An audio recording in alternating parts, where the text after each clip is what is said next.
Kembali, tempatku bukan di bawah payung yang terbuka lebar, mengembang, terlalu mengacukan air langit yang menetes secepat Ferrari. Hidup yang singkat, nafas mulai menghilang di telan malam. Terus tenggelam, dan air langit tadi turun menjadi hujan di pelupuk mataku. Ibuku wafat karena kanker stadium akhir. Seraya ku genggam tangannya yang mulai dingin. Belum sempat kuucapkan kata,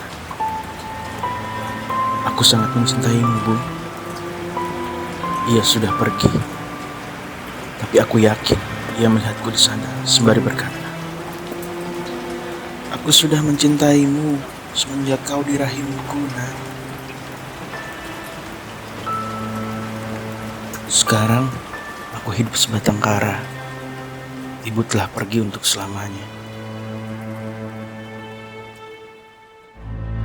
Aku memutuskan untuk pindah ke Bogor dan mencari pekerjaan di sana.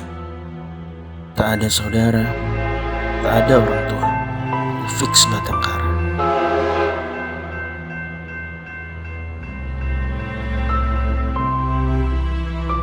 Kehidupanku tak terlalu baik setelah pindah ke Bogor.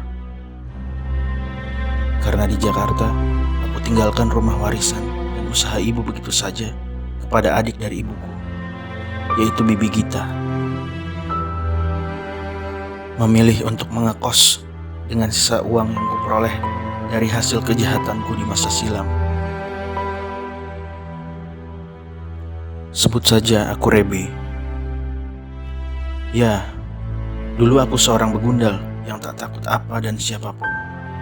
Sampai Tuhan menegurku dengan hilangnya satu persatu orang-orang yang kucintai. Dan yang terakhir adalah ibuku. Sejak saat itu, ku tinggalkan pula dunia hitamku. Teman-temanku, gerombolanku, ku hapus semua kontaknya dari ponselku dan ku jual ponselnya. Aku ingin menjadi orang baik. Aku ingin mencari ketenangan dan menebus segala dosa-dosaku di masa silam. Di sini, di Bogor, kota hujan, kota kelahiranku. Dengan sisa uang yang perkirakan hanya cukup untuk menyewa kos selama 2 bulan, aku mulai mencari pekerjaan. Sulit untuk tamatan SMA mendapatkan pekerjaan yang layak. Aku sudah mencari kesana kesini, tapi hasilnya nihil. Hingga suatu hari, aku duduk di sebuah taman yang cukup sejuk dan bisa melindungi kepalaku dari sengatan matahari. Memandangi sekitaran, banyak yang bermain skateboard di taman itu. Aku beli segelas es kelapa, menikmatinya sembari sila di atas rumput taman.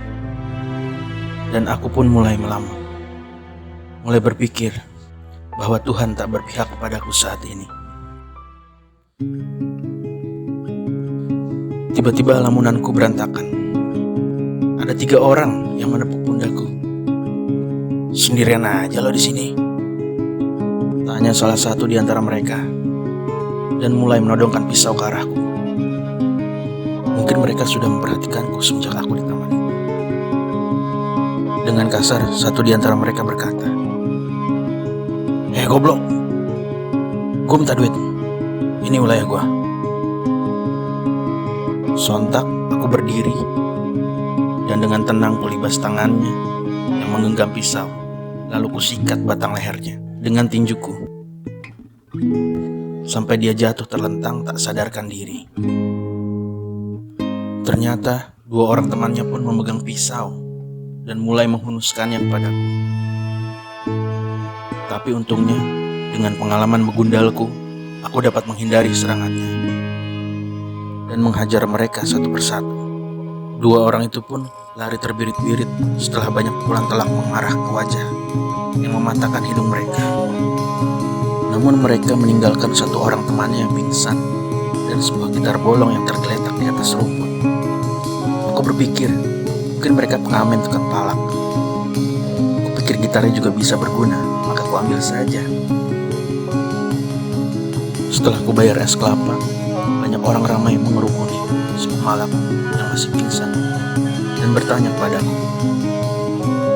"Mas, tidak kenapa-napa?"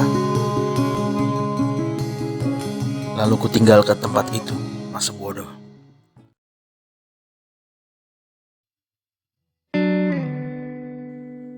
Keesokan harinya, aku bingung karena masih belum mendapatkan pekerjaan.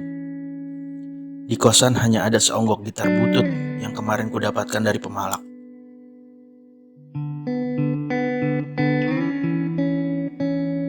Aku berpikir, harus kuapakan gitar ini?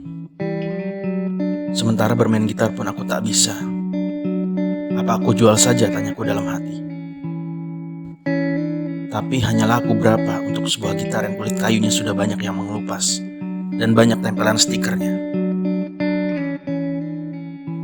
Baiklah, kubawa saja mengamen.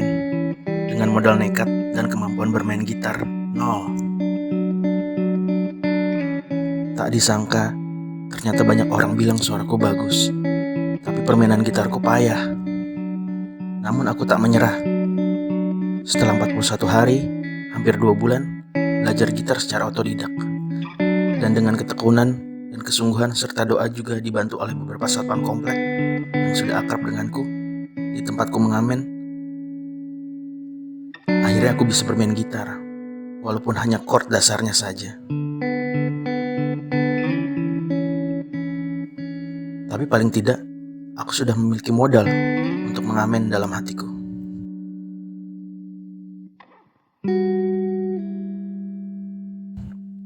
Sementara Dewi Fortuna sedang berpihak padaku, kukumpulkan pundi demi pundi untuk kubangun kembali puing-puing keluarga yang telah hancur.